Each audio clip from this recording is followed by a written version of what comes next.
welcome back to my channel. Hope you are all well. Happy Saturday.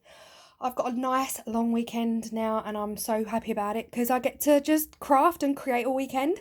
In this video I'm showing you how I make this black and gold tray. Absolutely one of my favourite colour combinations without a doubt. Ignore the empty bottle of perfume. This is kind of like my hint, you know what I mean, with Christmas coming. Anyway, I hope you enjoy the video.